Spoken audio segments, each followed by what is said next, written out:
1. अपनी सोच और व्यवहार में बदलाव लाकर। फिलिप्पियों 2:5। संत पौलुस कहते हैं, जैसा मसीह यीशु का स्वभाव था वैसा ही तुम्हारा भी हो। उसका स्वभाव देने का था। उसने स्वर्ग राज्य को अपनी रखने की वस्तु न समझा, बल्कि सभी मानव जाति के उद्धार के लिए उसे दे दिया और मनुष्य का रूप धारण कर लिया। उसने इस धरती में आकर सभी लोगों को शांति, मुक्ति और चंगाई दे दी। और उसके पास एक थैली हुआ करती थी जिसे उसने अपने यहूदा नामक चेले को दे दिया। अपने शरीर के खून का एक एक कतरा हमारे उद्धार के लिए दे दिया। उसने अपना सब कुछ और यहाँ तक कि अपने आप को भी दे दिया। मैं हमेशा इसे इस प्रकार कहता हूँ कि हमारे मन में एक फावड़ा है जो सब कुछ अपने पास खींचना चाहता है, लेकिन प्रभु यीशु के मन में एक फावड़ा था जो सब कुछ लोगों को देना चाहता था। 2. परमेश्वर की बातों में मन लगाकर। मत्ती 16:23।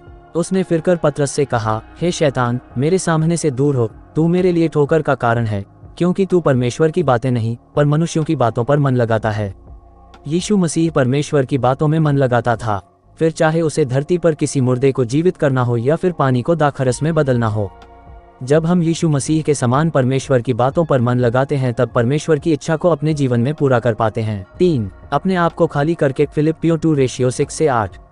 उसने अपने आप को ऐसा शून्य कर दिया और दास का स्वरूप धारण किया और मनुष्य की समानता में हो गया। मनुष्य के रूप में प्रकट होकर अपने आप को दीन किया और यहाँ तक आज्ञाकारी रहा कि मृत्यु, हाँ क्रूस की मृत्यु भी सह ली। इस कारण परमेश्वर ने उसको अति महान भी किया और उसको वह नाम दिया जो सब नामों में श्रेष्ठ है। हमें भी यीशु मसीह के समान बनने के लिए नम्रता और दीनता सीखनी होगी। 4. लोगों पर तरस खाकर। लूका 7:13। एक बार यीशु मसीह नाइन नामक नगर में पहुंचे। वहां एक बूढ़ी स्त्री रो रही थी क्योंकि वह विधवा थी और आज उसका जवान बेटा भी मर गया था।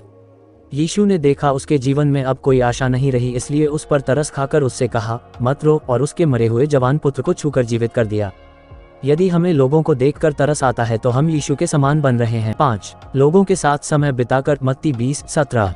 यीशु यरूशलेम को जाते हुए 12 चेलों को एकांत में ले गया और मार्ग में उनसे कहने लगा, मतलब यीशु मसीह ने अपने लोगों के साथ ज्यादा समय बिताया।